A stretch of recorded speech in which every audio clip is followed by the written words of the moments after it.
अस्सलाम वालेकुम वरहमतुल्लाहि वबरकातुहू। मेरा नाम मोहम्मद जैस और मैं इंडिया मुंबई से ताल्लुक़ रखता हूँ। और ये वीडियो मैं ख़ासकर उलमाए अहले सुन्नत पाकिस्तान के आलिम दीन डॉक्टर आसिफ जलाली साहब के लिए मेरा ये पैगाम है कि मैं उनका बहुत बहुत शुक्रिया अदा करना चाहता हूँ कि मैं पहले अहले हदीस जमात में था, गुस्ताखों की जमात में था, और उसके पहले मैं देवबंदी जमात में था, उसके बाद अहले हदीस बन गया था। मगर अब अल्हम्दुलिल्लाह सुम्मा अल्हम्दुलिल्लाह डॉक्टर आसिफ जलाली साहब और मेरे इंडिया के एक आलिम दीन डॉक्टर फ़ारूक खान रिजवी साहब का बयान मैं सुना और सही दीन को पहचाना।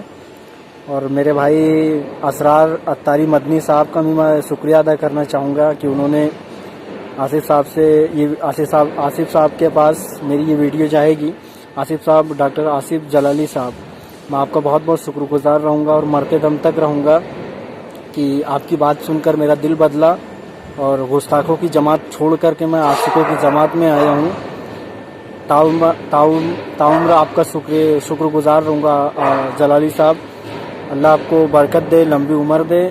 मेरी दुआ आपके साथ रहेगी कि अब मैं सच्चे दिल से तौबा करके आपको गवाह बना करके सुन्नियत में शामिल हुआ हूँ और गुस्ताखों की जमात छोड़ा हूँ। मैं वहाबियों और देवबंदी जैसे गुस्ताख जो मेरे नबी के गुस्ताख हैं, जो मेरे आका नबी करीम सल्लल्लाहु अलैहि वसल्लम का नाम भी या कह के पुकारना भी उनको शिर्क समझते थे, मैं पहले उन लोगों की जमात में था। अब वो जमात छोड़ करके मैं आशिकों की जमात में आया हूँ अल्हम्दुलिल्लाह। ये ख़ासकर ये आसिफ जलाली साहब के लिए मेरा पैगाम है कि आपका मरते दम तक मैं शुक्रिया अदा करूँगा। और